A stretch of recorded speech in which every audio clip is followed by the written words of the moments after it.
21% നമ്മുടെ ജില്ലയിൽ റിസൾട്ട് വന്നപ്പോഴേ 21% ആളുകൾക്ക് A+ കിട്ടി. ഇന്ന് അധിക സ്ഥലങ്ങളിലും ആദരിക്കൽ ചടങ്ങുകൾ പല സ്ഥലങ്ങളും നടന്നുകൊണ്ടിരിക്കുകയാണ്. A+ കിട്ടിയ കുട്ടികൾ, 9 A+ കിട്ടിയ, 8 A+ കിട്ടിയവർ, ഇവരൊക്കെയാണ് ഉദ്ഘാടന ചടങ്ങിലേക്ക് അനുമോദിക്കുവാനുള്ളത്. നമ്മളിവിടെ വിജയിച്ച എല്ലാ കുട്ടികളെയും അനുമോദിക്കുകയാണ്. കാരണം ഒരു പ്രചോദനം നൽകുക എന്നുള്ളതാണ് അതിൻ്റെ ലക്ഷ്യം. നമുക്ക് എന്താവണമെന്ന് നാമാണ് തീരുമാനിക്കേണ്ടത്. നമുക്ക് എവിടെ എത്തണമെന്ന് നമുക്ക് തീരുമാനിക്കാൻ കഴിയും. ഒരാൾ നിർബന്ധിച്ചത് കൊണ്ട് പഠിക്കാൻ സാധിക്കുകയില്ല.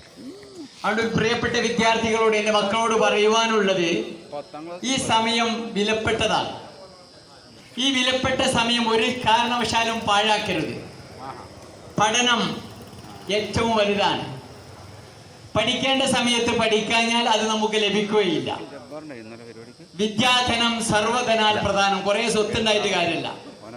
വിദ്യ ഇല്ലാത്ത ഒരാൾക്ക്, അല്ലെങ്കിൽ വിദ്യാഭ്യാസം ഇല്ലാത്ത ആൾക്ക് ആ സ്വത്ത് കിട്ടിയാൽ എന്താ ചെലവഴിക്കേണ്ടത്, എങ്ങനെയാണത് വിനിയോഗിക്കേണ്ടത് എന്നറിയില്ല. വിജയിക്കണമെന്നുണ്ടെങ്കിൽ നിങ്ങൾ ഒരു കാര്യം ഏറ്റെടുക്കണം. നിങ്ങളൊരു കാര്യത്തിൽ നോമ്പ് നോൽക്കണം. വ്രതം അനുഷ്ഠിക്കുക എന്നുള്ളത് നിങ്ങളെ സംബന്ധിച്ചിടത്തോളം നിർബന്ധമാണ്. ഏത് കാര്യത്തിൽ? സാധാരണ നമ്മളൊക്കെ റമദാൻ മാസത്തിലാണ് നോമ്പ് നോൽക്കൽ. റമദാൻ മാസത്തിലെ നോമ്പിനെ കുറിച്ചല്ല ഞാൻ പറയുന്നത്. സോഷ്യൽ മീഡിയ വ്രതം നിങ്ങൾ എല്ലാവരും നിർബന്ധമായിട്ട് എടുക്കണം. ഈ യുഗത്തിൽ നിങ്ങൾക്ക് വിജയം വരിക്കണമെന്നുണ്ടെങ്കിൽ സോഷ്യൽ മീഡിയയിൽ നിന്ന് നിങ്ങൾ മാറി നിൽക്കുക തന്നെ ചെയ്യാം.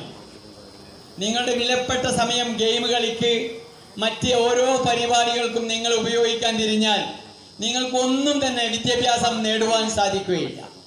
അതുകൊണ്ട് ഇപ്പോൾ ഒരു പക്ഷെ 4 A+ കിട്ടിയവരുണ്ടാവും, 5 A+ കിട്ടിയവരുണ്ടാവും.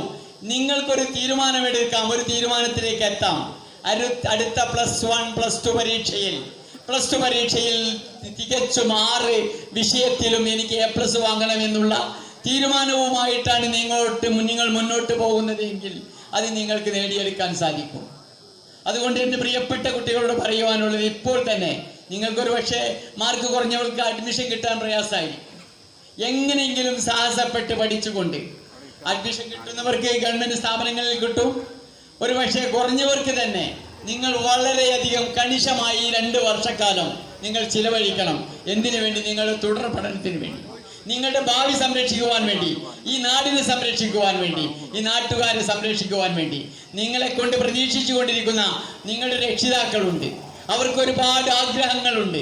നിങ്ങളെ പറഞ്ഞയക്കുന്നത് നിങ്ങൾ ഉയരങ്ങളിലേക്ക് എത്തണം എന്നുള്ളൊരു ആഗ്രഹം കൊണ്ടാണ്.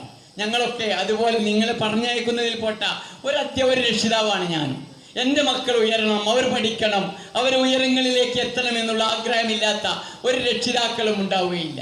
അതുകൊണ്ട് നിങ്ങളുടെ വിലപ്പെട്ട സമയങ്ങളിൽ അങ്ങാടികളിലൂടെ, തെരുവുകളിലൂടെ തെണ്ടി നടക്കാതെ ഈ വിദ്യാഭ്യാസിക്കേണ്ട കാലത്ത് വിദ്യാഭ്യാസിച്ചുകൊണ്ട്, പഠിച്ചുകൊണ്ട്, ഗുരുനാഥന്മാരെ ബഹുമാനിച്ചുകൊണ്ട്, പ്രായം തികഞ്ഞവരെ, പ്രായം കൂടിയവരെ ബഹുമാനിച്ചുകൊണ്ട്, ആദരിച്ചുകൊണ്ട്, സ്നേഹമുള്ളവരായി നിങ്ങൾ മാറണം.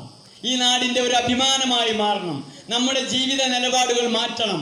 നമ്മുടെ രൂപങ്ങൾ മാറണം.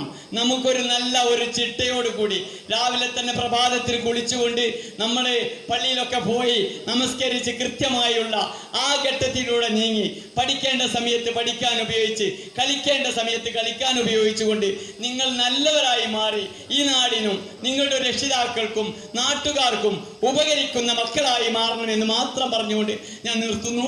നിങ്ങൾക്ക് നമസ്കാരം. 21%